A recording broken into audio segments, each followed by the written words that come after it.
Hi everybody, welcome to Readers of the Lost Art with Stu Gore, who's calling himself Ocho Cervezas today, and I am Roger Melly's twin brother. And this is all the fault of Incontinent J in Texas, because I think in the comments we referenced Viz in a previous video, and Jay asked what Viz was. So the danger of asking a question in the comments is you're punished with answers from us too. And this is this is nearly all Stuart's gig in the sense that he's provided all the research. He is a bit of a Viz expert, and I'm along to give some barbed commentary from the sidelines. So over to you, over to you, Stuart. Yeah, the real reason was like, how can I crash Paul's channel and subscription numbers by putting filth up? Sabotage. Yeah, we got this idea. Thanks, Jayfisk. I think it was it the Odyssey video we were talking about something, and we ended up going on a sidetrack with Viz Comic, a very famous British satirical kind of visual magazine, comic book for adults, I think it's been called.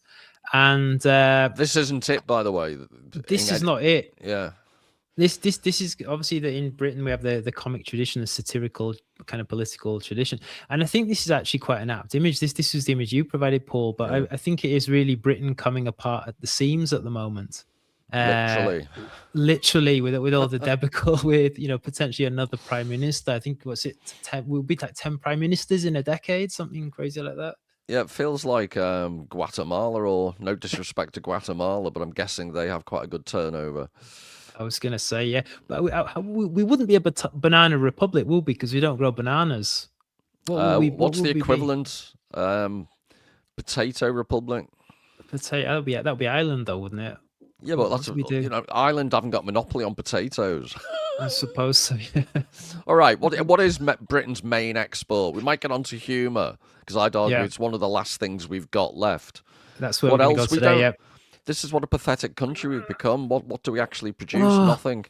I'm trying to think nowadays. Yeah, it used to be music, but music's gone.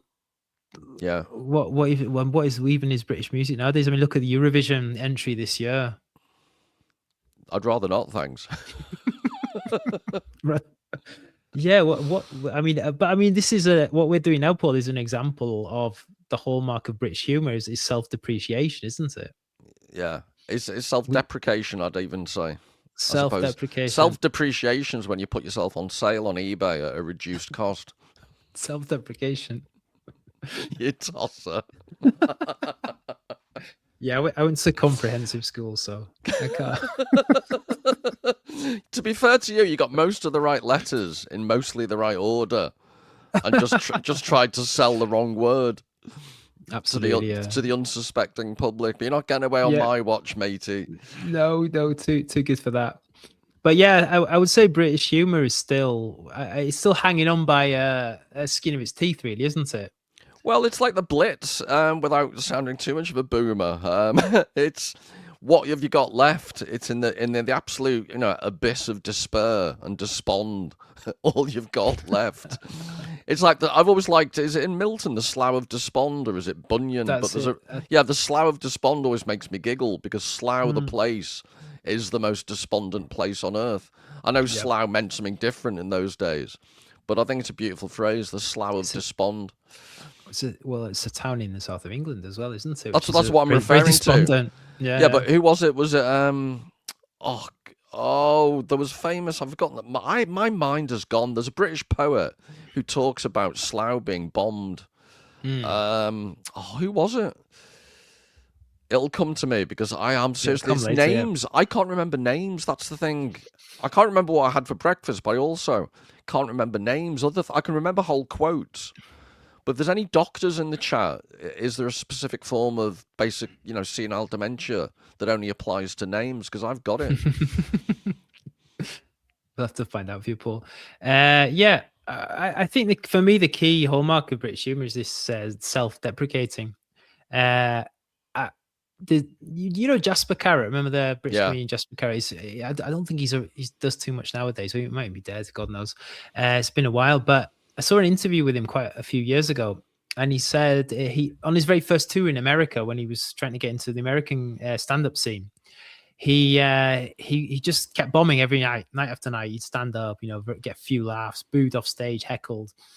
And he asked an American comedian, he said, well, what does it take to get big in America? And the comedian said, well, the difference between American and British humor is American humor is all about success and British humor is all about failure.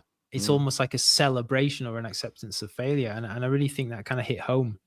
And today we're going to be looking, I think it's still, there was a big boom in the 70s, 80s, 90s for these kind of filthy, satirical adult comics. This brings back, I'm just being triggered. It's memories of my dating experiences in the late 1980s. Which one, left or right? Both. Simultaneously. The haircut, for people who I know next to nothing about music, added to the long list of my ignorant topics, but the blonde on the left, that is the haircut from the Human League backup singers. Oh, it is, isn't it? Yeah. Don't you want me, baby? And Phil Oakey had arguably the worst singing voice in the history of humankind, that's including me. Yeah. Go ahead, Paul. Let's have a rendition again. No, I think our three viewers will go down to zero quite quickly. So let's hold on to what we've got. No, I think you see, this is why I don't think you understand YouTube. The more we talk about self-deprecation, the more humiliating and self-abasing the behavior on YouTube, the higher the viewing figures. Oh, it's true, isn't it? Yeah. So me singing in my Speedos, all doused in goose fat would probably in Diddy oil. Yeah, seriously, would break the 1 million viewer barrier. So. Oh man, that's what you need. A bit of controversy. Who was it? Max Clifford, the publicist. Yeah. That was held his big thing in the 90s, wasn't it? Yeah, Viz is the amazing thing about Viz is this, despite everything in the UK going a bit politically correct, Viz has not changed one little bit. You can still buy this. I think it's gone from weekly or fortnightly to monthly now.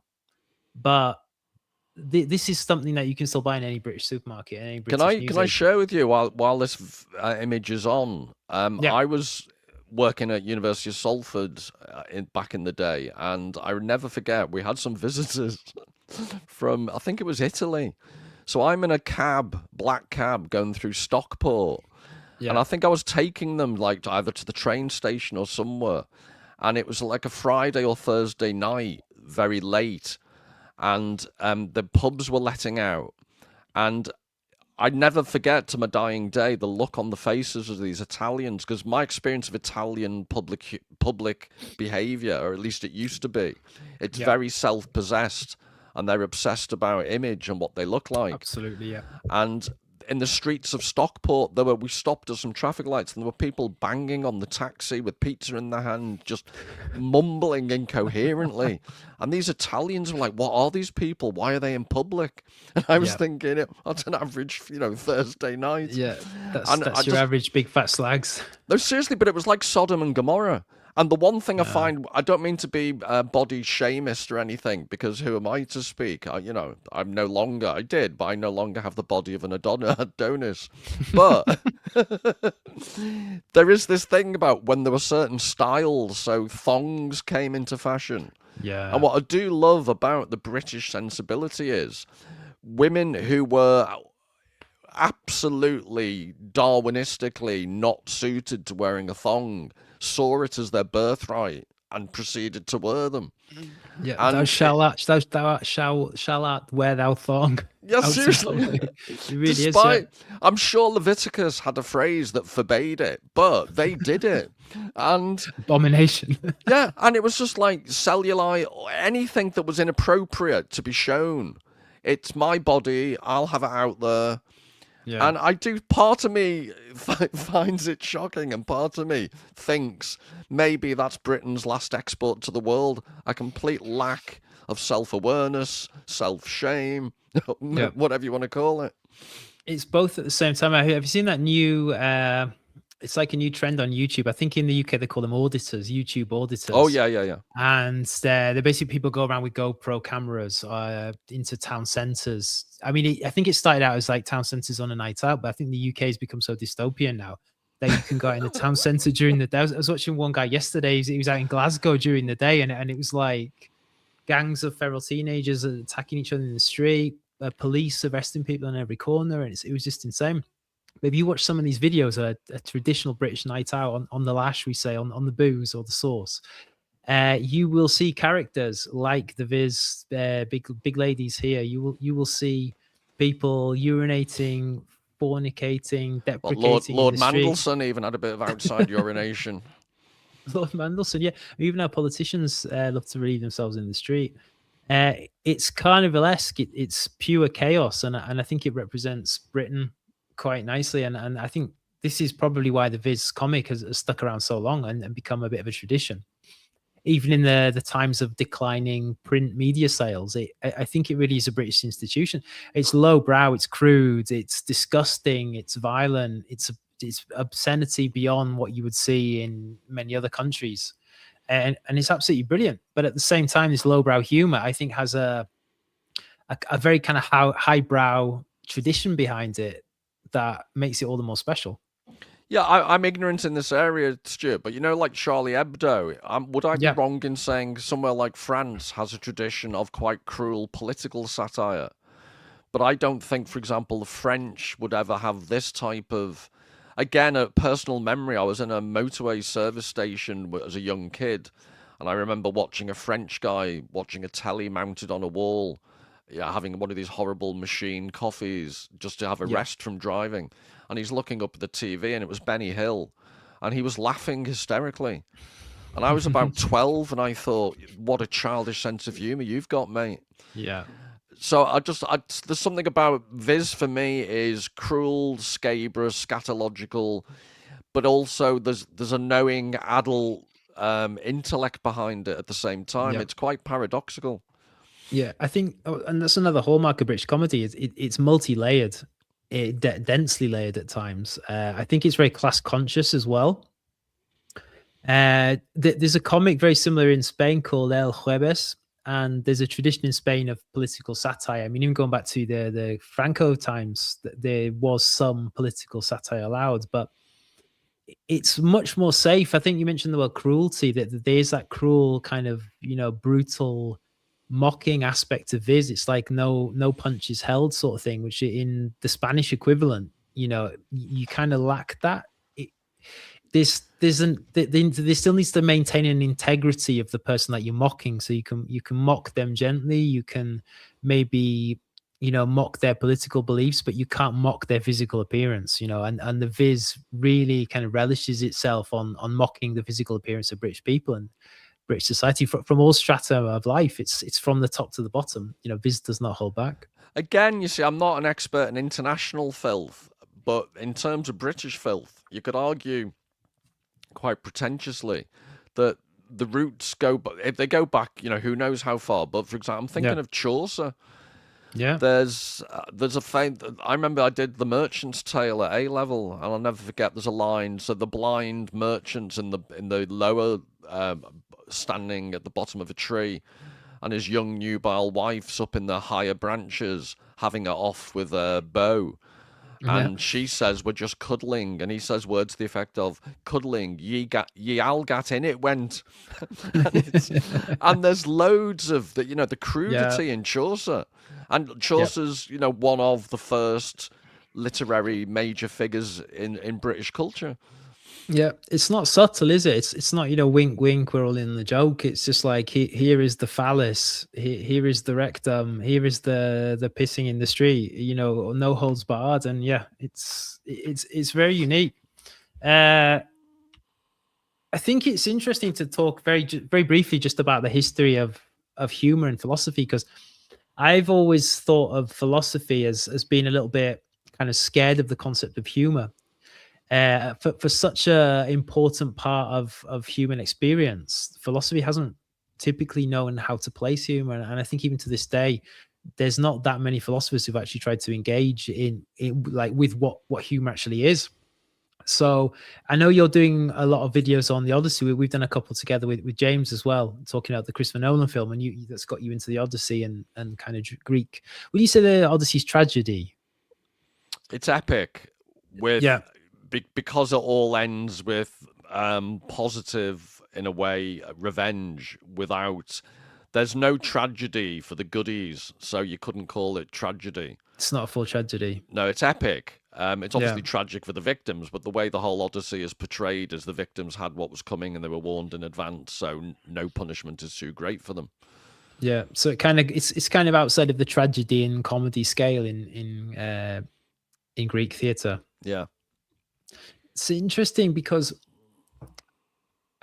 if you look at the Platonic dialectics, sorry, that the Platonic dialects, Plato kind of seems to suggest directly that humor is, if we think of humor as different to comedy in the theatrical tradition, Plato seems to suggest that humor is a negative thing because it stands in the way of reason. When we laugh hysterically, we lose our faculties and we kind of step outside of reason. And Thomas Hobbes as well, he kind of takes a similar line for that. So if you think of earlier philosophy, how it tried to address humor, you get this thing called the superiority theory, this idea that the person mocking, the person laughing, is laughing at somebody else's misfortune. And therefore that creates a power imbalance. Does that make any sense? Yeah, but I'm trying to think, is it the Thracian women? There's a Greek legend whereby the philosopher's walking along and falls in a hole, and two local women laugh their heads off at him because he's looking up at the sky because he's full of this abstract reason. And there's Yep. the earthy local peasant women find this hilarious. And I think true intellect is when you can have both. Absolutely. And also, the Plato thing, you and I'd love to at a future date do much more on Plato because Yeah. I think he's misrepresented by lots of people as being everything he says is It's literally been literal, true. yeah. And given that, for example, he says the poets wouldn't be allowed in the Republic, and yet there are poetic and rhetorical devices and allegories throughout his complete work. And Yeah. most of his philosophy is expressed in the form of dialogue in a very dramatic, theatrical way. So for him to say, I would ban poetry is completely self-condemnatory.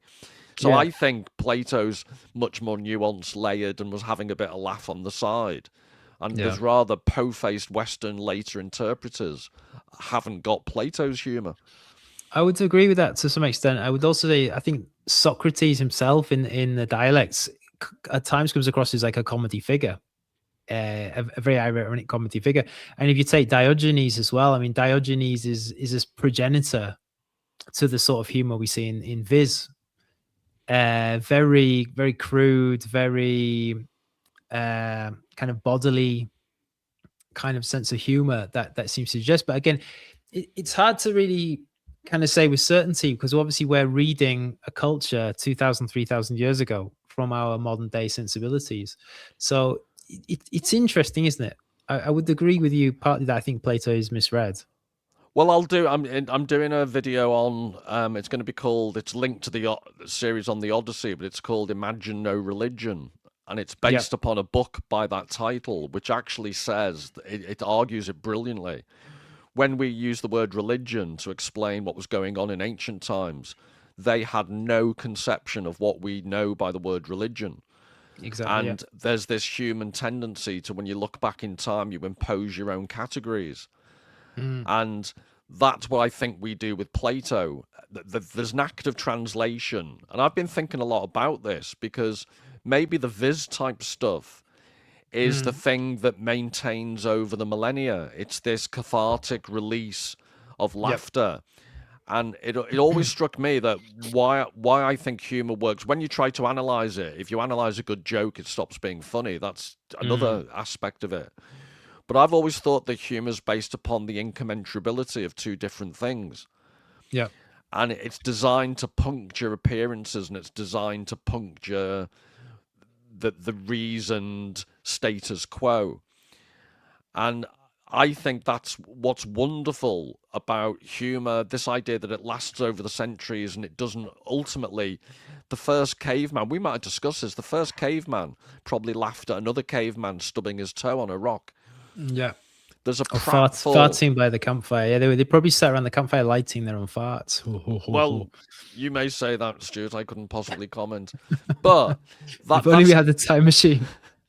But that strikes me as what's common. But this thing about not being able to understand truly where people came from. Yeah. The humour would have been different. Notions of religion would have been drastically different. And what saddens me is that rather than lean into the difference, rather than think ancient Greece must have been like going to Mars, completely alien. Within education, this is something I want to talk about more in future. Within education, there's always this tendency to say, "Oh, let's make this as accessible as we can. Let's do Shakespeare with the Jets, or Romeo and Juliet. Let's do it as a pair of gangs in leather jackets and sports cars." And it's like, well, I can see some usefulness, but on the other hand, what about saying to young people, this is going to blow your mind because it's so not what you're used to. And it doesn't relate to you in your world always. Parts of it will, but there are parts of it that you have no idea how these people thought. Isn't that interesting? Yeah. Rather than pander all the time to relevance. Yeah. But anyway, absolutely. I fear I'm digressing and ranting. No, not at all. Just to quickly kind of tail end that is, I think Federico Fellini's film, the Satiricon, is a fantastic example of where he tries to make it as difficult as possible, both visually and in the script, as difficult as possible for us to relate to the characters. And I think he said in that film, the Rome that he was trying to present in that was almost like science fiction. Because he actually argued in an interview. He said, "How on God's earth can we know what ancient Rome was like? It's a culture so different. We are interpreting it. If we try to interpret it in terms of what a modern person would think Rome was like, then we're not getting the full effect." So he made it as so outlandish and strange and bizarre and abstract as possible. And he said, "Well, that's the point, because I think if you travel back 2,000 years, you just wouldn't recognize barely anything." And yeah, but the bit you would recognize, bringing it back to Viz. Yeah, the bit you would recognize. Have you ever seen? I've in the past. I should have got some for today, but there's you see depictions of Roman graffiti, and it is unbelievably crude. And Roman graffiti, ancient Roman graffiti, was not a million miles from Viz humor. It's exactly the same. Yeah, I've seen a couple in Pompeii. There's someone wrote on the wall. It was basically the ancient Roman equivalent of the modern, for a good time, call this number. Yeah, I think it's something like Allegra 8 Sisterci. She lives here, something like that. For a good time, call Allegra. Sextus Bigus Dickus. Yeah, Bigus Dickus. Yeah. Oh yeah, he has a life, incontinentia buttocks. Oh, great stuff. Well, we'll have to do a video on the pythons at some point as well. I think it all mixes nicely into this. But yeah, the incongruity theory kind of traced back to Kant and Schopenhauer. This is where I think your idea comes in, and when it starts, that humor is the clashing of two different things, two things that seem quite out of place, which I think Viz can be marked nicely. But I think Viz also heavily draws on this notion of the carnival and the idea of the grotesque. So you've read Gargantua and Pantagruel, haven't you? A long time. I've got a beautiful edition with all the original illustrations, but it's a long time since I've read it. But again, I'm triggered. That's basically me at dinner time. A little homunculi to feed you. So yeah, the book was Mikhail Bakhtin was a Russian literary critic, wasn't he? A literary theorist. So his big thing was literature. And he wrote, and so on, yeah. That's right, yeah. He wrote this very famous book, Rabelais and His World. I think it's 1965. Probably the original Russian version was in 1965, but it's been translated into, I think, every single language. And he took the work of Francois Rabelais and this notion of carnival. Now, we don't really have carnival in the UK. What's interesting living in Spain here is that Spain still has carnival in February. I think it's not the same as medieval carnival nowadays. The tradition's still being retained. But it's definitely a little bit more sterilized now. Instead of people dressing up in phallic costumes and fornicating and everything's suspended for a day, They dress save up that. I was going to say, sorry to interrupt, they save that for pride marches. That's it. Well, actually, funny you mentioned that, because the carnival in Las Canarias, the Canary Islands, is still big on drag queens and transvestites, and it's still a little bit closer to the medieval carnival. But yeah, I think in mainland Spain, everyone dresses up as Spider-Man and Superman, and basically gets drunk and eats a lot. But I mean, that's as close as it gets. But the medieval carnival had a lot of significance. So I think Bakhtin himself says medieval carnival is a special form of free and familiar contact reigned among people who were usually divided by the barriers of caste, property, profession, and age. So it's this medieval folk culture. It's usually for a period or a week where the king would become the fool, and the fool would be anointed a king, and it just kind of. I'm just wondering from the British example, though. I wonder whether because of Magna Carta and because of feudalism ended a bit earlier, and I'm treading dangerously here because I'm not great on history, but I wonder whether because of the rise of the Industrial Revolution and the enclosure and all this type of stuff, but we had a concentrated working class before a lot of countries. Even in the rural areas, we had the Magna Carta and certain protected rights. So I'm just wondering whether, because we had medieval religious festivals all the time, but I just wonder whether over time there was less of a need to formalize it. My description of what happened in Stockport that night, where everyone just goes bonkers, is linked to your Rabelaisian point. But I think in the UK, at least, there's always been a tradition where you do it every weekend. It's not. I think the Spanish and other people tend to like big festivals very occasionally, whereas we have this Sodom and Gomorrah every Friday, Saturday night in town centres in a way that they never would. And I think that's one of the differences. We've basically desublimated, to use a pretentious phrase. We've brought down carnivalesque behaviour and made it more regular. So we do it on a rolling basis, whereas I would argue, Spanish society, Italian society, definitely, because it was still under the Catholic Church for much longer. There was more of a need for big festivals and more of a need of a pressure release, because the day-to-day was more strictly controlled. Whereas with Magna Carta, the kind of, we in the UK were more liberal more sooner. Is that what you're suggesting?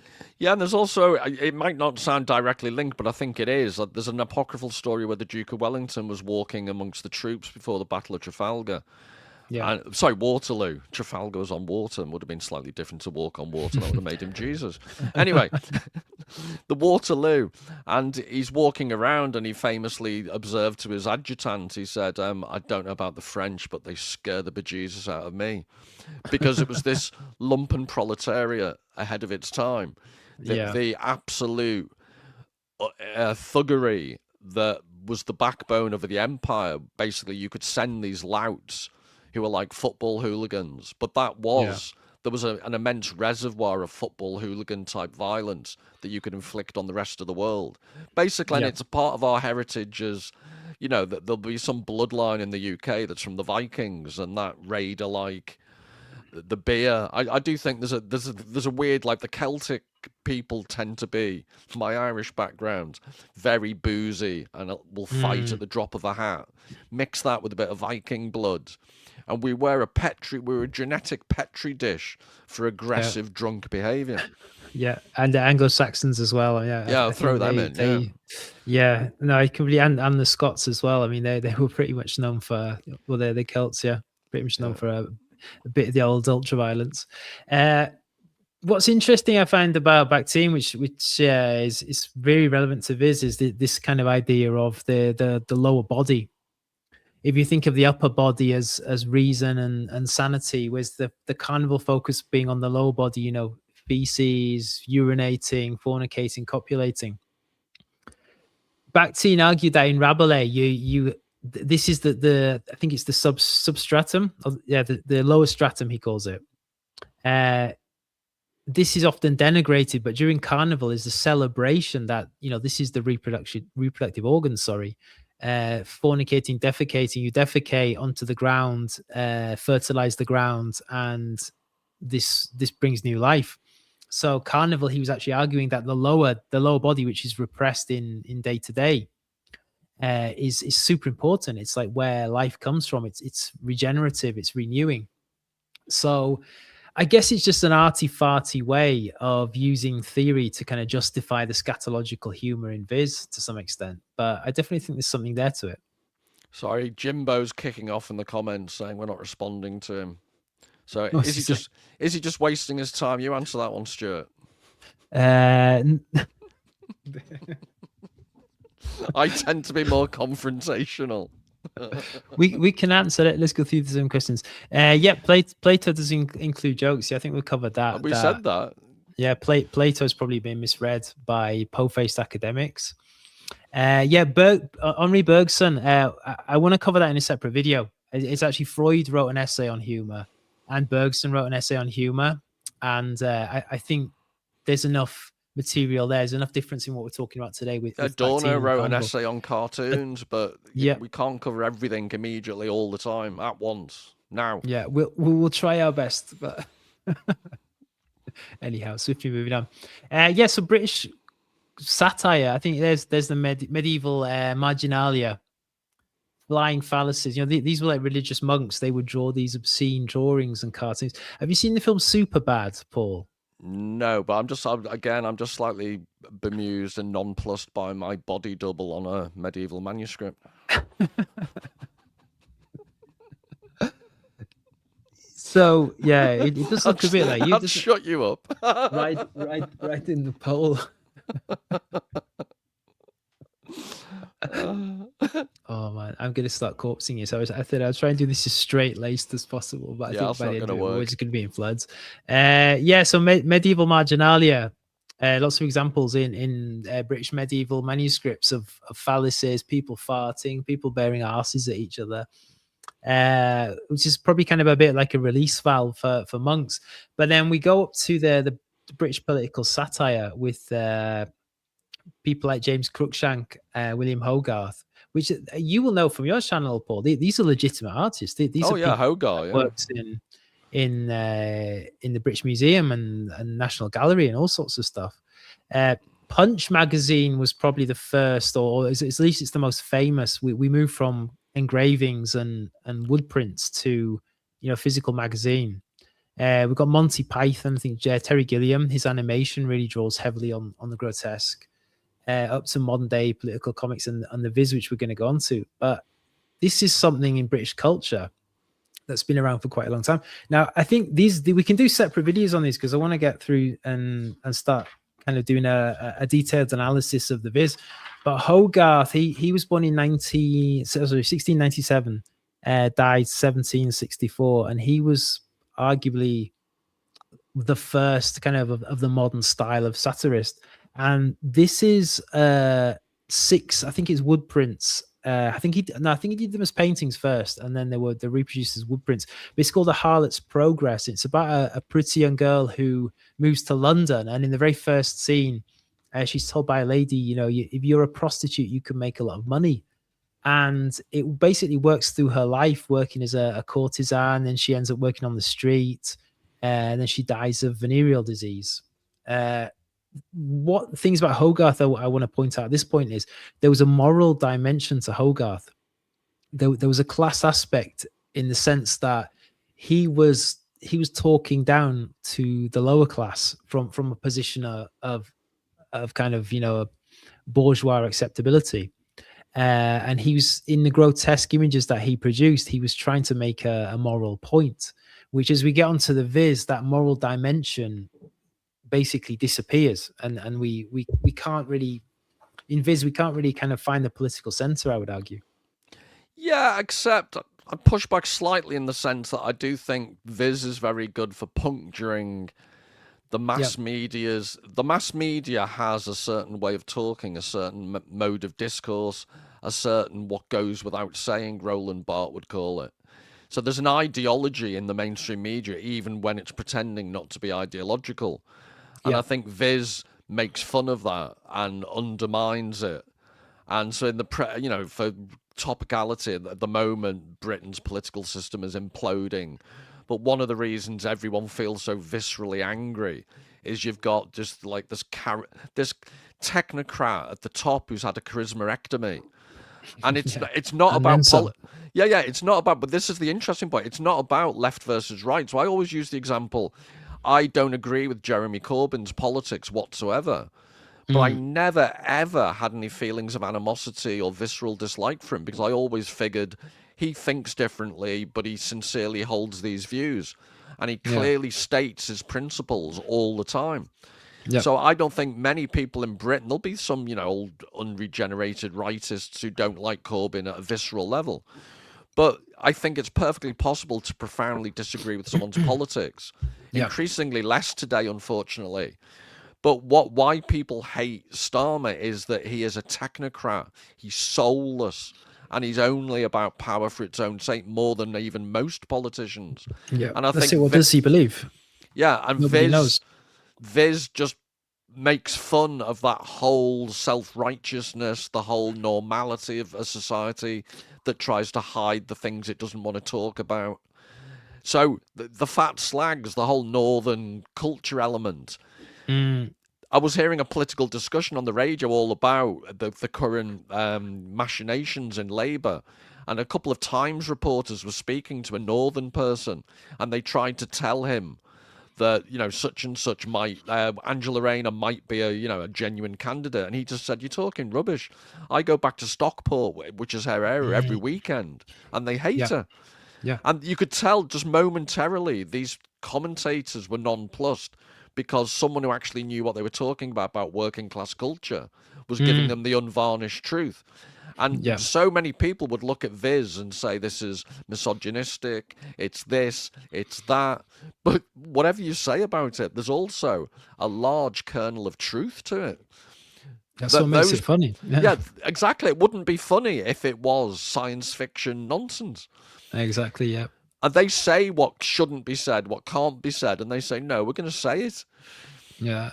I've got a great example of that coming up, how it just, if you live in Britain, you will identify these characters. You cannot write it off as being misogynistic or, woke left or, far right. It's just, it's factual. But yeah, he's an example. This is James Gillray. This is another satirist.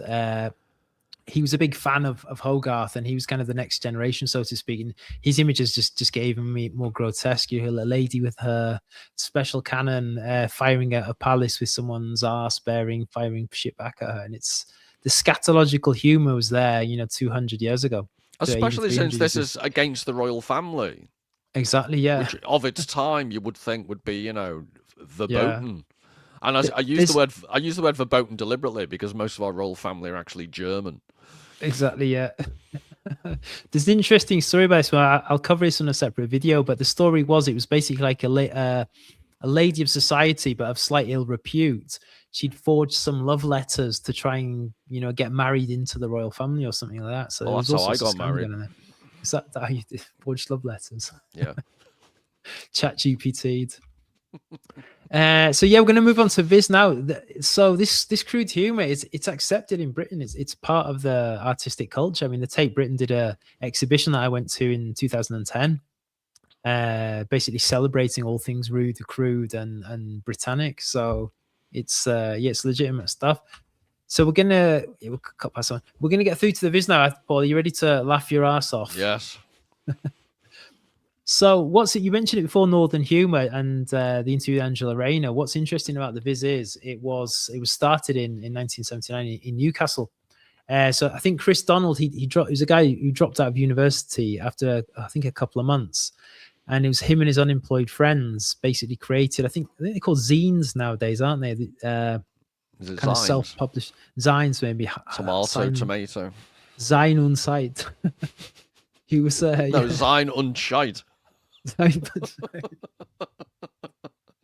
That's on you. That's on you magazine. That was just a podcast, yeah. So what's interesting about Viz was he basically, I think the first one he made 150 photocopied copies and sold it in his local pub. and it absolutely ballooned. Just started in Newcastle, and then it made its way south.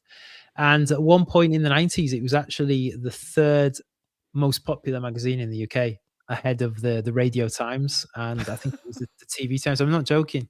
So, I mean, it's a big claim to be that famous, but the humor is uncompromising, and I think Northern humor, it's kind of British humor with an extra element of malice and cruelty to some extent, but that's part of the humor. That's what you kind of grew up with if you're from the north of England.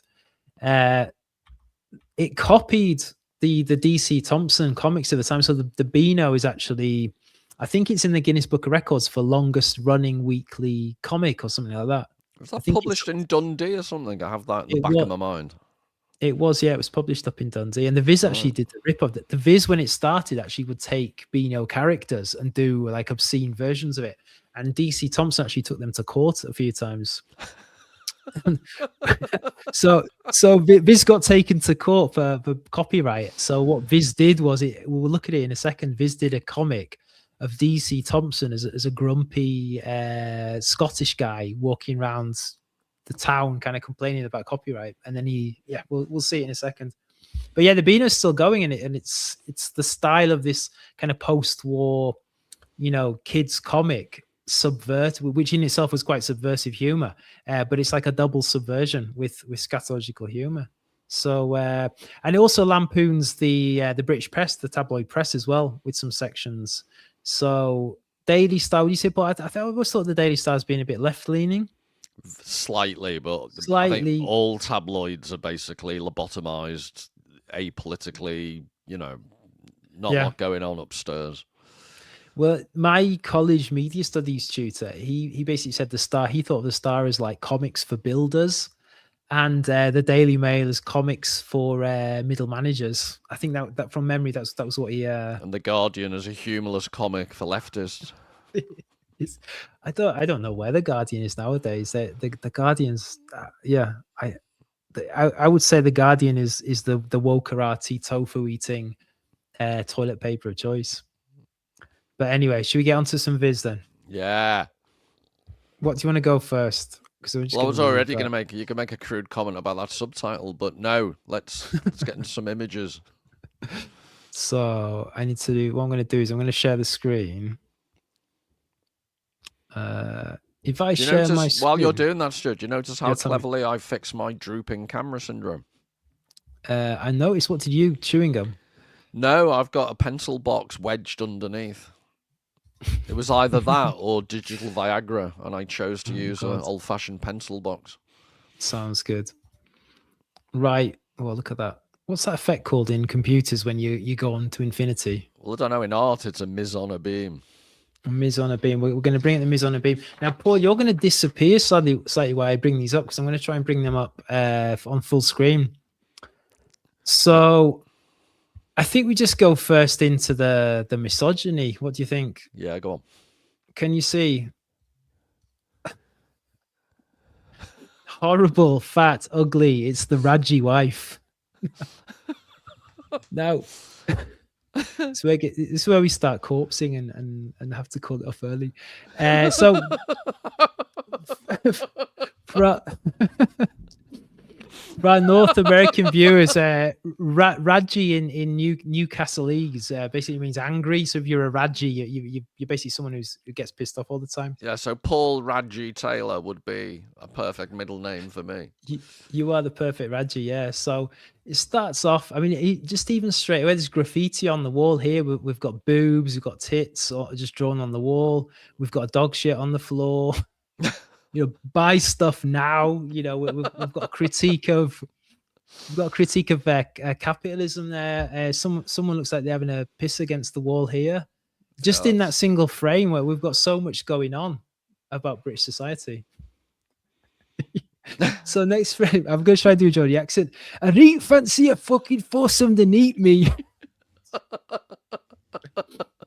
So the neat means tonight. So it's basically just your average everyday Joe walking down the street. We've got this Rabelaisian character here. We've got Cliff over here. Listen to that man, he's a dirty cunt. Yeah, well, Oh, that's now taken off YouTube. no, it has, yeah. But it's coont, Paul. It means something else. Just Right. But yeah, it's basically just an obscene foul mouth. Oh, sexy, I love to fuck you the need. The thing is, though, if you go to any British town centre at nighttime or daytime, you're going to see people like this, and you're going to see people talking like this. So, as you said, you know, what makes this funny is because there's an element of truth to it. There we go.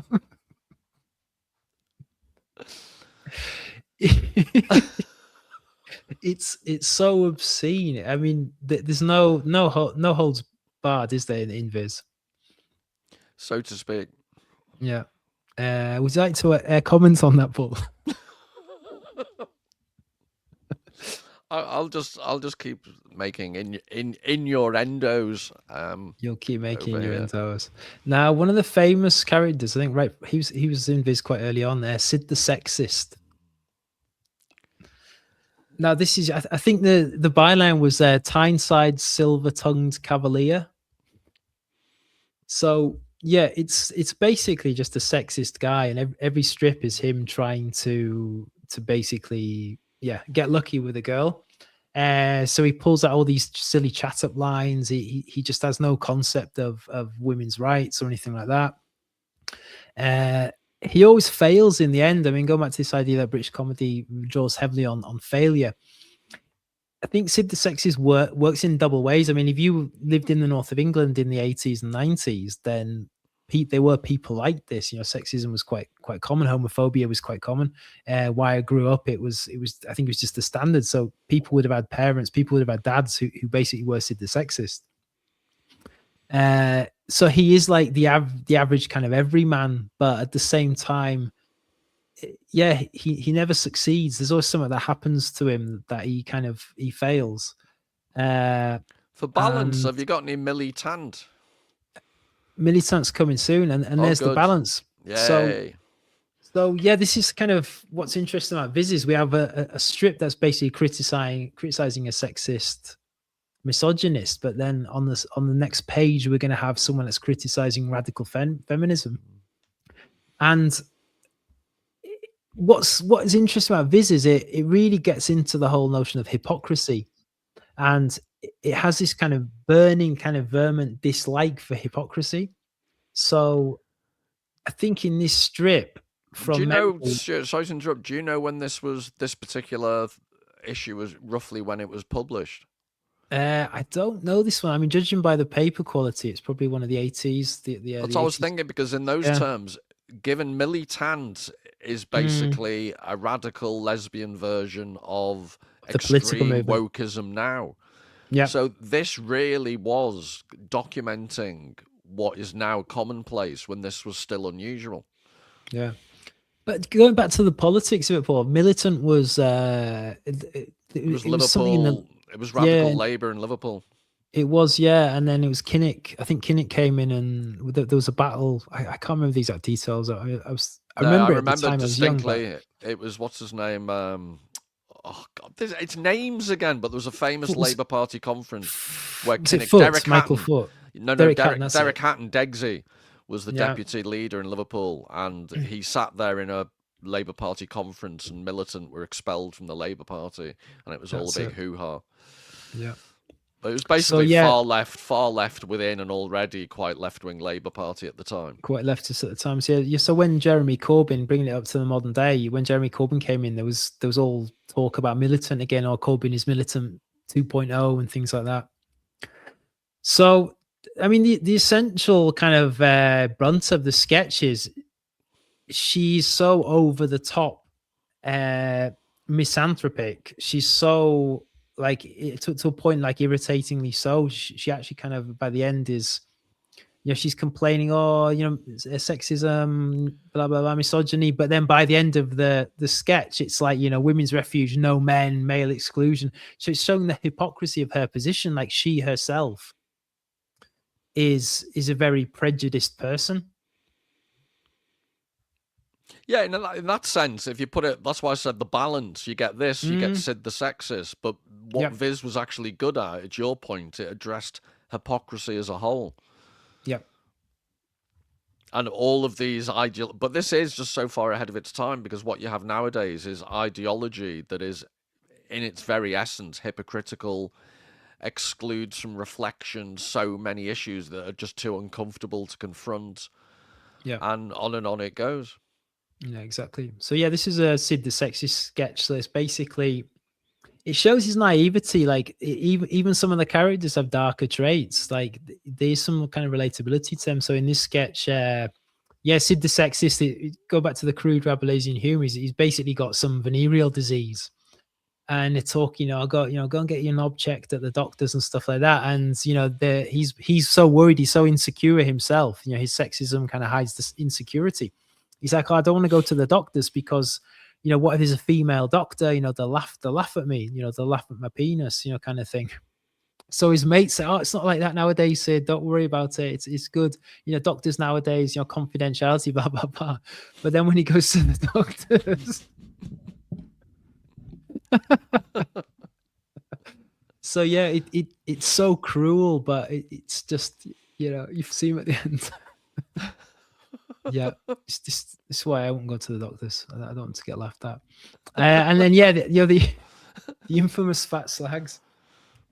What I love about it, to call someone a slag in the UK is it's incredibly harsh. It's you'd probably get a slap, I think, if you did it, but these characters, they celebrate their voluptuousness. You know what I mean? It's like they're so unashamed. Just ladies out on the town just up for a good time. They don't really care what they look like. They're just out there, showing it. Also, I think far from being kind of misogynistic, the fat slags, I would say, represent gender, a gender equality. Someone that they're I think nowadays they use the term body positive, don't they? Yeah. The fat slags were like the original kind of body positive. They're totally unashamed. And also, again, it's so far ahead of its time, because I've seen various militant body positivists, if that's a sensible phrase, and that one woman in one of these big discussions actually said, I'm offended and triggered by your use of the word obese. So yeah. This body trainer says in desperation, well, what can I call you that's not going to trigger you? And she said, we call ourselves fat. And I was thinking, obese is a medical, objective term. And you don't like that, but fat, with all its history, you're well prepared to accept. Exactly. Makes no sense. That's the thing, and Viz really lampoons this. There's some people they're just out for trouble. They're just out for a disagreement, and the hypocrisy is on a different level. So yeah, straight away, that's the topic of gender, and yeah, I think it covers it in such a detailed way while taking the piss at the same time. 8 Ace, I think 8 Ace might actually be my favorite character, Paul. What is he? I haven't seen this. 8 Ace, he's. I actually have the original strip. You can tell the accents in the writing. So I think Fat Slags is Newcastle. Sid the Sex is Newcastle. 8 Ace, from my reading, he's from Yorkshire. I think someone said potentially from Wakefield. He's basically just a dysfunctional family with an alcoholic father. And every episode or every edition, he tries to get his life back on track. But there's a lot of underlying, very dark kind of social commentary, in the sense, it goes to like this concept like, benefit scroungers, dysfunctional working class families, alcoholism, the effects of alcoholism on children, domestic violence and things like that. So it's a very dark sketch. And you can tell just by his look, he's lost all his teeth. He's gone beyond alcoholism. He's just a wreck of a man, grotesque if there ever was one. And in this sketch, he's obviously been in trouble with the law, and his wife's divorcing him. And you can tell by the language. I won't read any of it out. But he's basically missed the court appointment. So he had a court appointment to discuss proceedings, for custody of his kids, and he missed it. And the reason why she's divorcing him is for domestic violence. You can see why. He's basically justified why he's getting divorced. And every episode, he's like, "Yeah, I'm going to get my life back together. I'm going to get it back together." And you know, he lives in the garden shed. His wife won't let him in the house, so he has to live in the shed. And he sells his shed. But the joke is, every episode, he ends up going back to the off license, and he gets 8 cans of cheap beer for £1.49. So you can see here, it's like the joke is that she gets half of his property. So he sells the house for £2.98. He sells his shed for £2.98. Half of £2.98, and he's working it out in his head. What's half of £2.98? And he's like £1.49. Or what costs £1.49? And there he goes back to the local mini market to buy his beer, and it just starts again. It's just dark and quite depressing in quite a funny way. Grotesque. So it's this one. The wife's asked him to like do some DIY, get rid of this wasp's nest. So all he knows is like bashing and smashing. So he gets a hammer, he smashes the wasp's nest, and he ends up having to kill the pain with another 8 cans of beer. But is this the very first one? This is the first one. So the very first one is basically, he starts off, he gets drunk, he walks home, he's swearing and swaggering all the way home.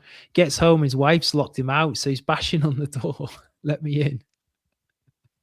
And the wife comes out. You see, the wife's got a black eye, and it's just, oh man, yeah.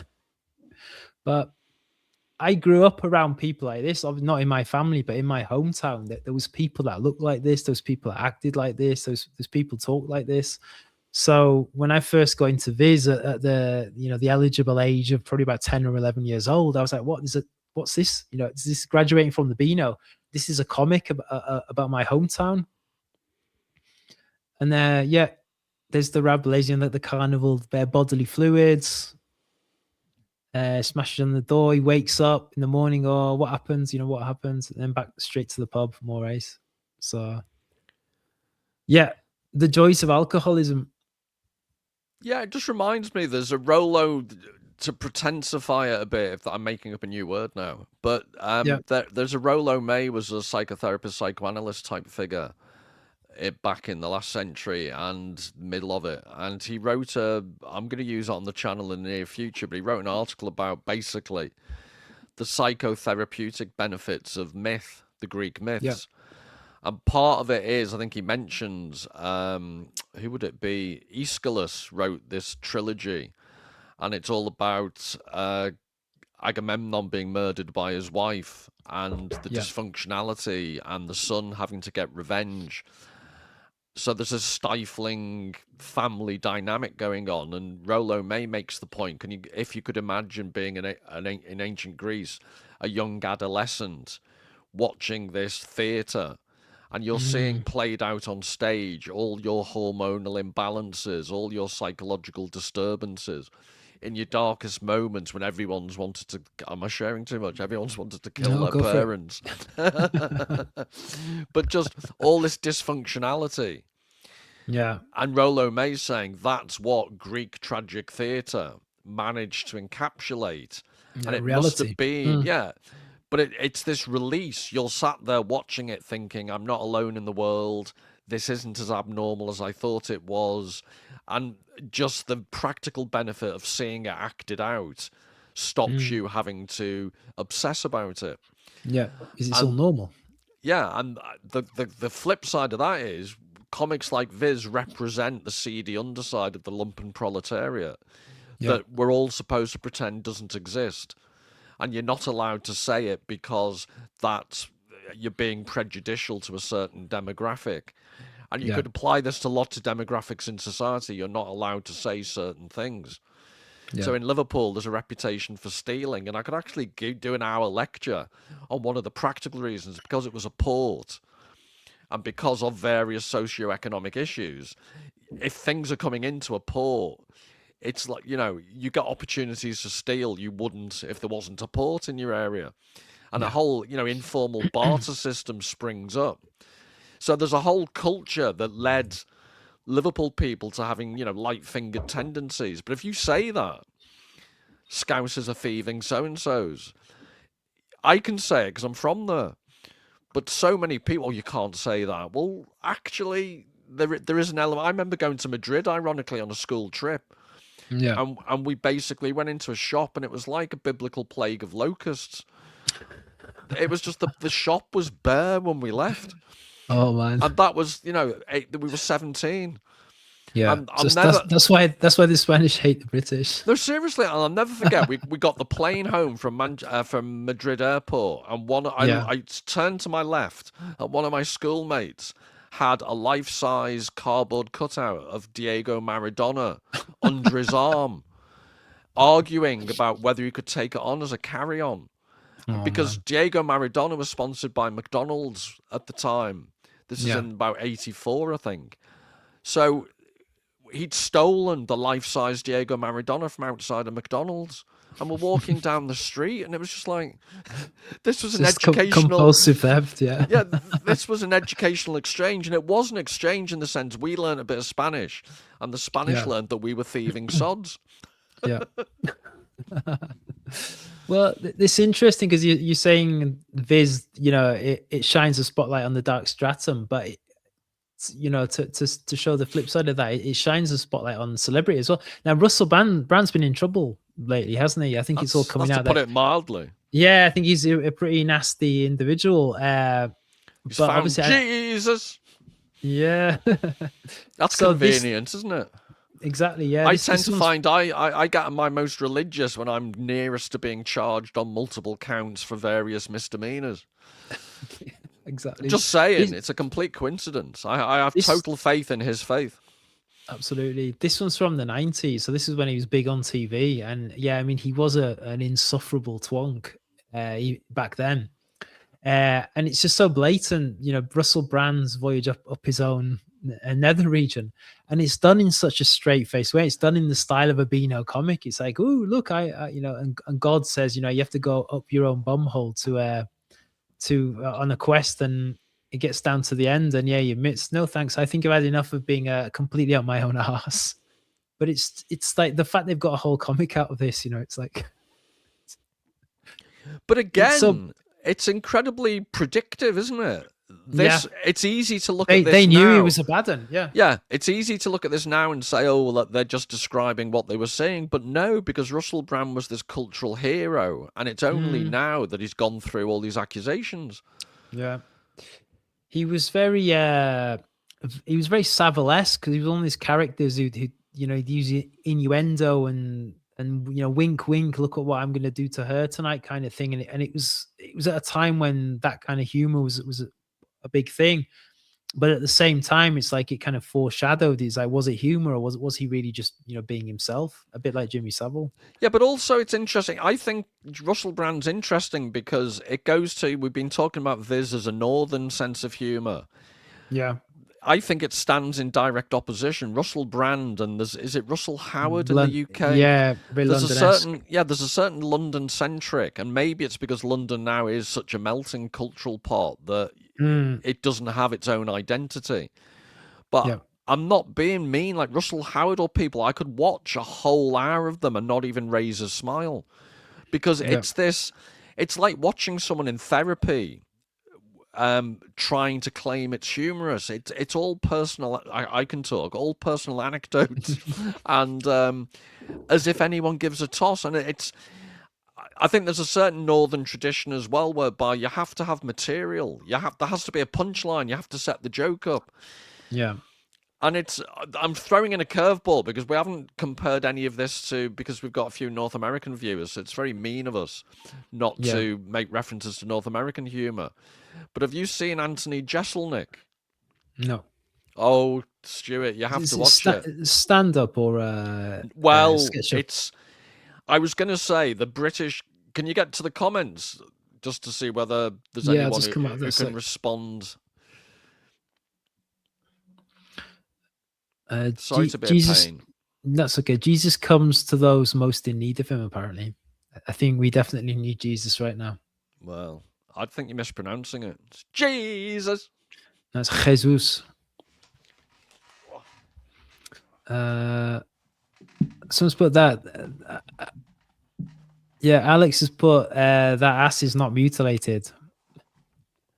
Circumcised or down under Gentile tells us about celebrities. I think we're going into a dangerous avenue with that comment.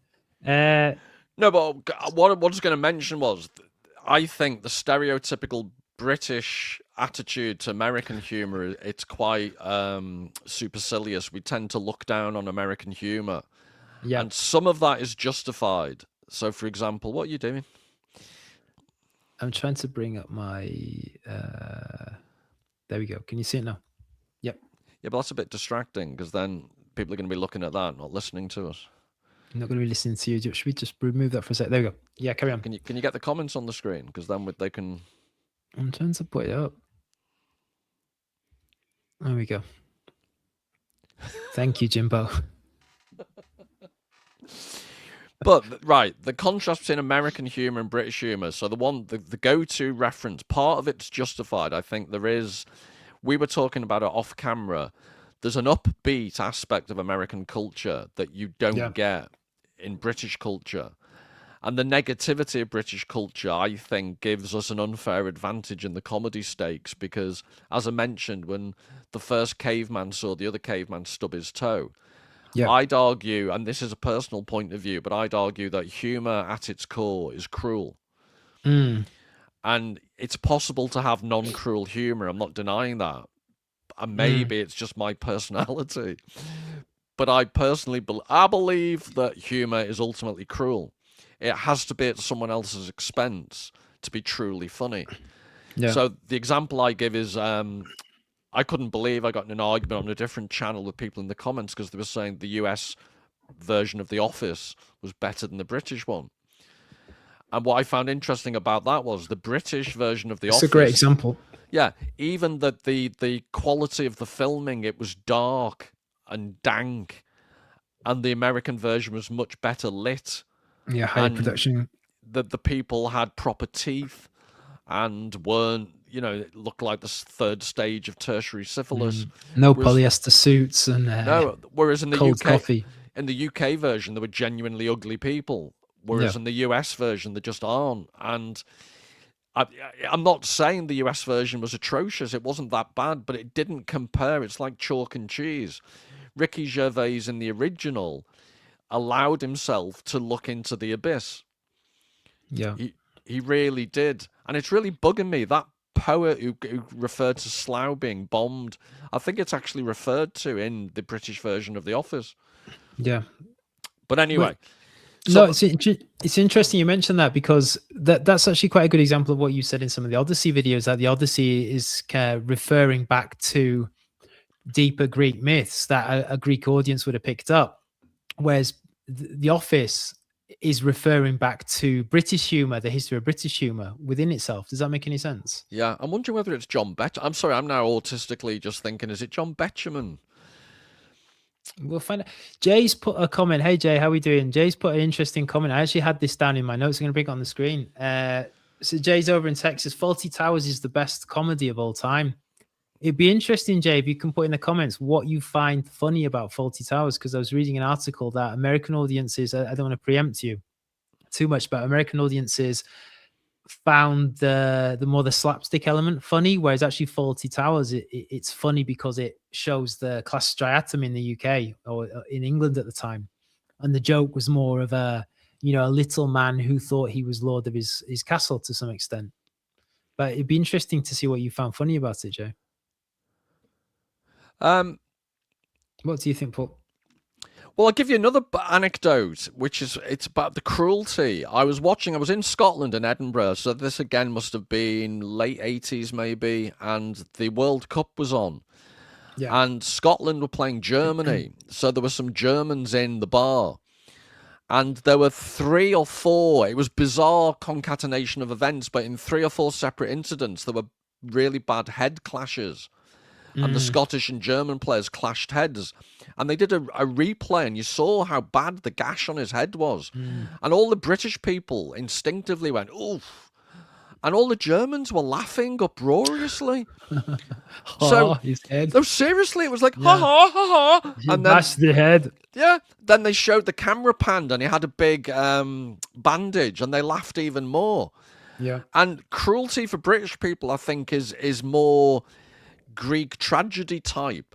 It's when people are brought down to earth. It's when people suffer consequences for their stupid actions. But the German humour was just full physical cruelty, makes me laugh type of humour, which I found slightly disturbing. But anyway, I hadn't finished my thought about the Americans. So there is a problem with American humour for me. It's too upbeat. It's too schmaltzy. But Anthony Jeselnik, I'd be interested in what Americans think of him. He does stand up in a really slow, deliberate, and it's about it's shocking the cruelty involved in that humor. It's obviously made up, but he jokes about the worst possible things that you could imagine. He once texted. It was he talked about how he texts immediately. Do you remember the Chicago Marathon when it was attacked and bombed? Yeah. And his immediate text was, "There are some lines you just shouldn't cross." And everyone goes into uproar. And there was someone in Australia got killed by a shark, and he had a cable program. Oh yeah, I remember that one. Yeah, he dressed up as a shark, and he had these women as sharks, and everyone was. I think I know who you mean now. Yeah, I think I know the guy you mean. Yeah, but he's done full Netflix specials. Someone's saying Sarah's saying Bill Hicks. Yeah, Bill Hicks. I think Anthony Jeselnik is a better looking disciple of Bill Hicks. But there's something about his delivery. He comes across as deliberately narcissistic and satisfied with himself. And that, what I'm struggling to express is I can't think of any British comedian who can manage what Anthony Jeselnik does. And I'm wondering whether that's a cultural difference or just the statistics that you have many more American comedians you're going to get. I think American comedians inhabit a dilution extremes. of the ponds kind of thing. Yeah. You're less likely to see the extremes because there's so much of the mainstream. Yeah, but I do think that there is, when American humor is good, when I first went over there, I was expecting no sarcasm. And I remember bizarrely, because I went all across the country, I found Chicago had the most British sense of humor. I don't know whether that's still true. That's interesting. Yeah, but there was, because we drove in a car at one point right across the country, and we had. Could that be the Irish connection? Do you think maybe there's a bit of cultural bleed over into the Irish connection? Possibly, but I'll give you again an instance. We had all these interactions with locals as we went across America, and we were taking photographs. One of my mates was lying on the ground taking a photograph of a skyscraper, and a postman went by, like Cliff from Cheers, and basically said, "What floor did you fall out of?" And we came up at some traffic lights, and someone squirted us with water pistols and drove off laughing. It wasn't in an aggressive way. A true Chicago drive-by. Yeah, seriously, it was really funny. And I didn't see that as much in other cities.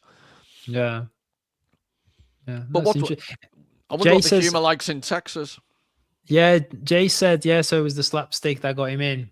But then I think as he's got older, I wonder if this is because more and more British humour has been exported in the digital age and the home video age. So there's more of an exposure to, because I do hear this talking to American friends all the time. You know, that they do say, "Oh, I love British humour." You know, we are aware that British humour is kind of like superior in a way, not to like blow our own trumpets, Paul, but I think there's more of an awareness, and maybe people want to know a little bit more about it. They're getting more adventurous in the sort of things they're watching and reading. Like, I'm not sure. Well, do you think it's like, if you think of Greece and Rome, I've always thought Britain is the Greece to America's Rome. So Americans are more practical, they're more powerful, we're more effete, but we have the culture. That I think the Americans have a slight inferiority complex.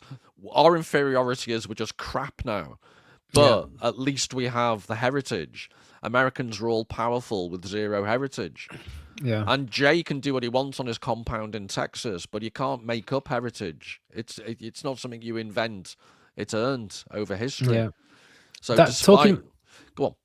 Talking about crap, that's actually quite a good segue into Let's have a look. Here we go.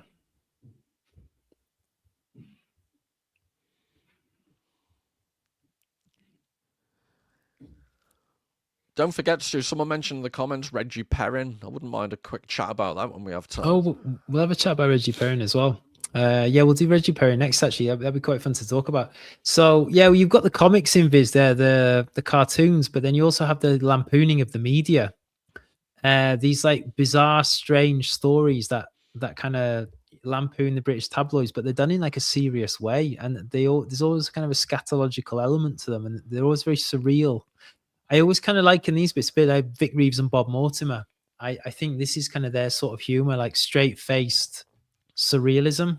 Does that make any sense? Yeah. We've got another example. Do you see Jay in the comments went to the same high school as Bill Hicks? He said that, yeah, Bill Hicks. Yeah, but apparently none of the humour rubbed off on him. It's one for you, Paul. I'm waiting for Jay to insult me back. Welsh couple jail. Yeah. Pair assisted English tourist. It's a great one. For non-British people, the Welsh, because I'm English living in Wales, but the Welsh have a tradition of not particularly liking English tourists. Yeah. Who's this? Because Viz always use pictures of real people, don't they? Or like people from films, you know, actors and stuff like that. I recognize these two. Is that Mary Whitehouse? I'm ancient, like but I don't. No, that's not Mary Whitehouse. You don't remember it? No. And I'm not that old, Stu. I'm sorry. It could be a 9 naughty boy. So, Paul, you explain what this is lampooning, because Viz always has these, and I think these are some of the funniest things in the magazine. Like where these come from, these adverts. I'm not quite sure on this one. It's just a child's toy, but obviously with Third Reich-ish connotations. So they tend to be in like the celebrity magazines. The week in the UK we have like it's a bit like National Enquirer, I think, the American analogy. There's these celebrity gossip magazines, and sometimes they have women's magazines, and it'll be, you know, my boyfriend killed my brother's uncle, you know, these kind of crazy stories. You don't know how true they are, but they always have these full page adverts in them for what we call in the UK tat. You know, so you know, the Princess Diana on a commemorative plate or something like that, and you know, it'd be first payment 99p, further payments, you know, £10,000, and they're basically rip-offs. They're like cons to trick old people. So an old person says, "Oh, I love Diana. Oh yeah, she was the people's princess," and then they'll send off the thing in the post with their credit card numbers, and they'll just get fleeced. And this is an ongoing thing in Viz. They basically take the piss out of them. It's like, here, you know, Jesus, it's 200 quid. The attractive price of £199.99, payable in increasingly inconvenient monthly installments. But some of them just absolutely brutal. You know, Hitler doll. The artist, the world-renowned doll artist, Milka Magnesia. And it's just some crazy woman. Yeah, absolutely hysterical. But it's also in our current epoch, it's the amount that it's my very early point. I like Viz because of its cathartic nature, but so much. I've known people, and I'm sure you did in the university sector, where you're speaking, and I used to get exhausted because I'm just thinking of all the things I'm not allowed to say. And given that I'm borderline Tourette's at the best of times, the mental energy you spent in censoring yourself. Yeah. Whereas you read Viz and everything's on the table, you can say whatever you want. You know, it's... Yeah. And I'm just curious about the psychological consequences of living in a society where basically increasingly humour has become underground. That doesn't strike me as particularly healthy. That's a question, because when I was putting all this together, I was actually having to think, well, okay, Viz is still going. It doesn't sell as much now because of the decline in print media, but it's still going, and it's still the same, and it's still lampooning the day-to-day. We've got Private Eye, but Private Eye, I would say, is more of a kind of middle to upper middle class, you know, educated. It's not reserved, but it's, you know, it's a bit more kind of society, if that makes any sense. Whereas Viz really is the toilet, it really is the gutter. But apart from that, and political satire and political cartoons, like where is the space? You know, if we want to talk about the digital world now, we want to talk about online and social media. Where is the space where this is happening now? What do you think? Because I think it's happening on social media. It's happening on Twitter and Facebook and stuff like that. But it's very polarized. I think what's great about Viz is, and what's great about traditional media is it's one site, it's one place where all the lampooning is happening at once and everyone is being lampooned. Whereas social media is very divisive. It's like you're lampooning the other, you're lampooning the opposition, but Yeah, I think it it's goes not to really your coming earlier together. point about the objectivity, because the Viz motto seems to be a pox on all your houses. Yeah, exactly. Whereas what you're pointing to is, even I believe it or not, I do try, and when I watch all my weird YouTube stuff, I do try and get a balanced diet of bizarre stuff. But Yeah. inevitably, So falling over and standing up yeah. videos. But you you tend to get, in terms of politics, you just Yeah. go down. You can't help yourself. You tend to go with your prejudices and biases. Yeah. Whereas Yeah. your point is, when you're reading a physical copy of something that's been all brought together, you're forcibly, yeah, you can turn the page, but you're forced to confront opinions that you may not otherwise. It's a lot easier just to flick a channel on YouTube, or you never Yeah. get to see the channels you don't like because the algorithm gets used to your tastes. And it's That's a right. self-reinforcing prophecy, isn't it? Yeah, well, that's a big debate at the moment about the algorithm, and one of the big issues with social media since the very beginning is that it feeds you things to keep you engaged. It feeds you things to give you those little dopamine hits. It's not feeding you challenging stuff. Whereas the Viz, there will be stuff. I mean, even people who have a strong sense of humor will find stuff in the Viz that offends them, that shocks them, and that's part of the point. It's kind of, I guess it's like de-armoring in a way. It's really making you confront your prejudices. Yeah, Jimbo saying gutter humour's always been somewhat underground. True, but the Hogarth, you made the point earlier, the Hogarth was a recognised artist, and Punch magazine Yeah. was mainstream. Well, Hogarth, And I read Hogarth. You could actually go to print shops like in those ages. It was basically like the VHS rental of the day. It was like you could rent a print to put in your house. So people of all society were enjoying this type of art. So that would negate that argument that it was always underground. yeah, well, I also think there's a disparity now that's more marked than ever before. Yeah, of course, there's always the mainstream and the underground, but as we've pointed out, Rabelais was literature, Chaucer was literature that was widespread, Hogarth was Yep. a recognised artist, Punch was a mainstream magazine.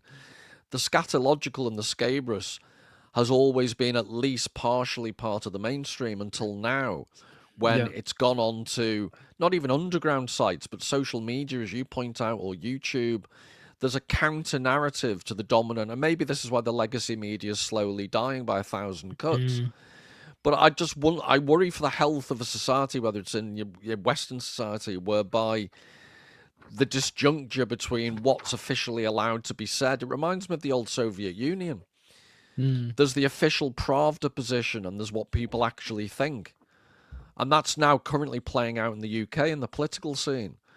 Yeah. That the political class in the UK have, up until the recent election results, have had no idea. They keep getting told, but they don't listen. They Listen, don't realise how angry the population is. And could it be because they can't listen? Could it be because their framework of reality won't allow them to see what they're seeing? They won't allow their brain to comprehend what their eyes are seeing.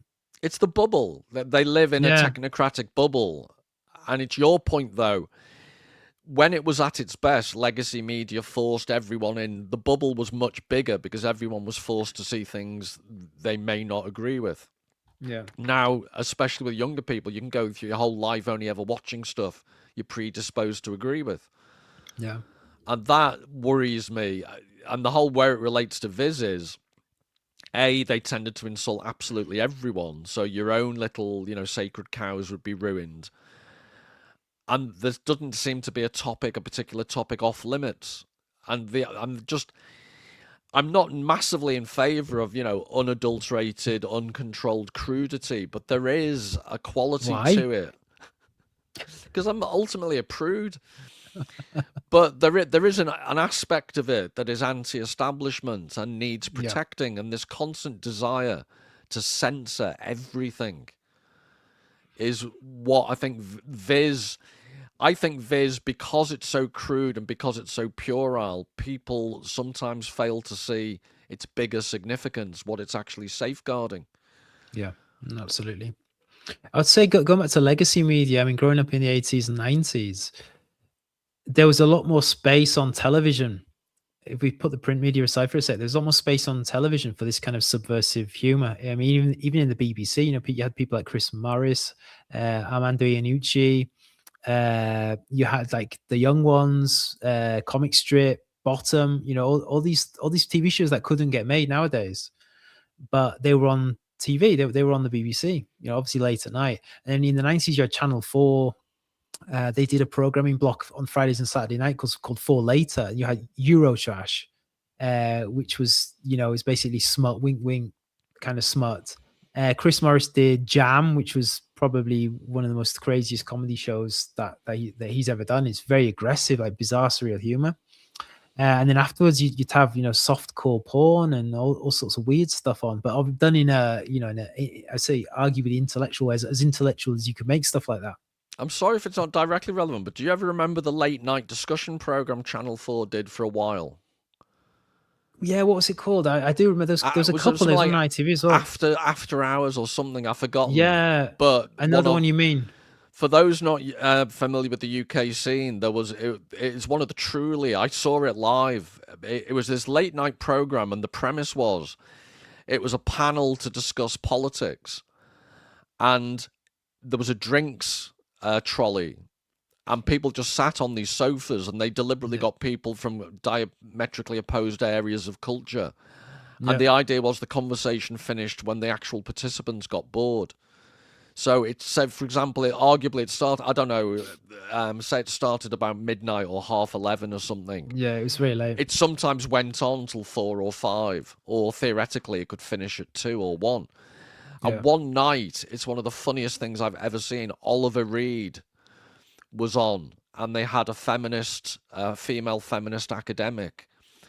And Oliver Reed went over to the drinks trolley and demolished it, and got, I think he arrived drunk. Have you not seen this? Oh, please. I need to look it up. Yeah. You need to go and see it. Because one thing, he's wearing a leather jacket, but he was relatively late in his life, and he was, you know, as fat as I am. He had a big beer belly, but he had this leather jacket, and he started this impromptu rendition of Wild Thing. It was called After Dark. My heart sing, and he's going for it. And then he's babbling incomprehensibly, and then he sidles up to the feminist and starts chatting her up.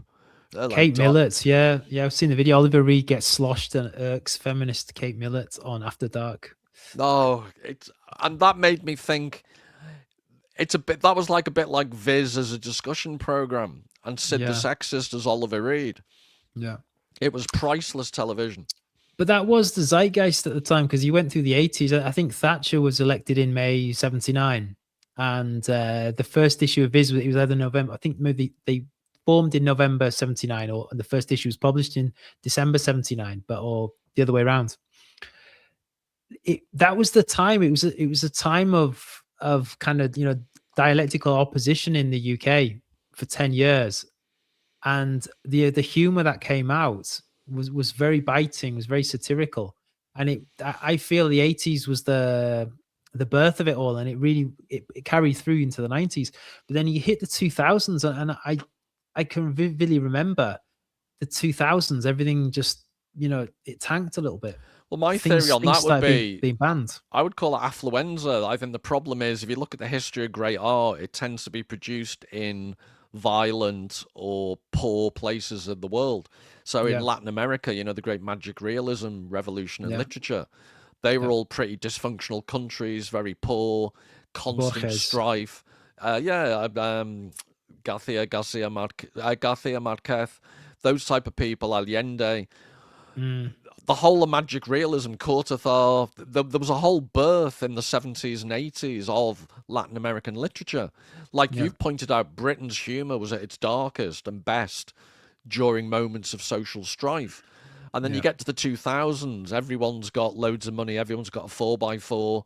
It was a relative economic boom, and guess what? Creativity goes down the Swanee.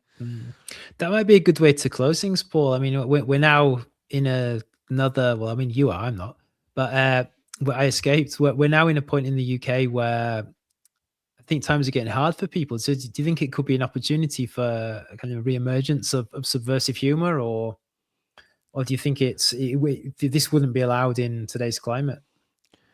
Well, I don't know. I don't have a lot of good to say about social media and alternative media normally. But if you think of what the likes of you and I are trying to do on YouTube, that was never available before. Yeah. And I used to do quite a bit of work on Radio 4 and 3. Yeah, And I as remember, my late father said, I had a face for radio. Were you on But Woman's Hour? Used to be yeah, on all Woman's the Hour as a time. contributor. Yeah, I Yeah. remember. Yeah. But that, all things come to an end because that just went woker and woker and woker. But even then, what I found, it was debilitating. So you're on a platform, you're speaking, and millions of people listen to the BBC. So you think, whoop-de-doo, I'm getting listened to by millions of people. But actually, they wanted an academic, but they didn't want any academic content. So I remember arguing. I eventually got taken off because I argued with Jane Garvey. I talked about I was only good. It was about small talk. The final appearance I ever did. It was a ridiculous topic. They used to pick really stupid topics, and you're supposed to pretend you can say something intelligent from an academic point of view about something that's completely non-academic. So we were talking about small talk and about parties, and I said, it's quite funny. I've always had a problem speaking to very good-looking women. You know, typical man thing. You get tongue-tied. But I said to the woman, the presenter, Jane Garvey, I said, I don't have any problem speaking to you, Jane. And there's like a 10-second delay. And then she realised I'd insulted her. And she kept saying, but he's insulted me. Oh, no. And then basically she ended the segment, and I never went back on Woman's Hour. Yeah. I thought it was a suitably downbeat way to leave the programme. Well, it's interesting. I think if you said that to a northern lass or said that to one of the fat slags, she just would have probably hit back with her insult of her own. Yeah, but do you see the point is that you get many exponentially less people watching you unless you hit the big time, but then the algorithm starts controlling you. You only do what the algorithm lets you. Yeah. But there is stuff on YouTube that I am genuinely in awe of. And there is so much there. Yes, there's so much dross, but it's a genuine alternative to the legacy, claustrophobic ideological bubble. That it's just a shame that, it's like the Wild West, but it's not a bad analogy, is it? If you think of America Wild West, that is YouTube and other platforms. That's what it is, yeah. And it's exciting, dangerous, and, you can come a cropper. But I quite like the anarchy, and there's an ability to question stuff. And the likes of you and I, so for example, 20, 30 years ago, if you wanted to do a deep dive into Heidegger, you're limited to university libraries and blah, blah, blah, blah. But you've now got access to there are some brilliant people talking about Heidegger on YouTube. Yeah. Which hopefully introduces people to some big ideas. I mean, I think some of the biggest channels are these kind of philosophy little kind of, I think they call them deep dive videos, 10-minute videos where someone's taken key philosophers, and because of the size of YouTube, you've got any philosopher, really people who really are known, people from philosophers from different cultures, Chinese philosophers, Indian philosophers, it's also some like Nigerian philosophers, and you get 10 minutes and you can get the key points, and sometimes they're presented in really funny ways, educational ways, and whatever you want is out there. I mean, you have to sift through the dung heap to get to the goods, but the fact that you can do that nowadays is amazing. Yeah, I just think, I don't know about you, I think deep down at heart, I'm a bit of an anarchist, and I do not like control, and I do not like the legacy media's ideological conformity. And to bring it all back to Viz, there's an anarchic streak in Viz. There's an uncontrollable, if you wanted to be uber pretentious, I've just used uber as a non-taxi etymological bit of pretentiousness. But if you wanted to be really pretentious, Viz is Dionysian. It goes back to ancient Greece. It's bacchanalian. It's out of control. It's controlled anarchy in a crude form. And I think that is a good thing, ultimately. Absolutely. A creative anarchy. Yeah. Long live Viz. Yay. Yeah, I wonder if they watch this. I wonder if the editors, because I think the guy who started it, he's not part of it anymore. I don't think. I think he's opened a bar in Newcastle. My dad said he's into the drinks business. Yeah, why man having a pint? Newkie Brewing, man. Away the lads. Away, mate. Coming down big market like. They're not doing well this season, are they, Newcastle? They've gone down the table, mate. No, but the Mackies, I like Mackems, yeah. I like they're on the up. Sunderland. If I was going to sub, I'm much more of a Sunderland fan, so I'm happy for Sunderland. They've stayed up. Yeah, Good the on them. underdogs. Good for Sunderland, yeah. On that football-rated note, I think that's our time, isn't it? Yeah. Well, thank you, everybody. Thanks everyone for watching. Yeah, we will be. We doing Proust in a week, from Viz to Proust. From low to high. We are doing Proust next week. Yeah, next Will Thursday. you send me next Wednesday? Yeah, I'll send you the pages. Yeah, you send me the pages, and I'll make sure to stick it on the system so people know. And onwards and downwards with endless videos on the Odyssey for people. Absolutely. So thanks for watching, everyone. Take care. All the best. Yeah. Bye, everyone. Have a good day.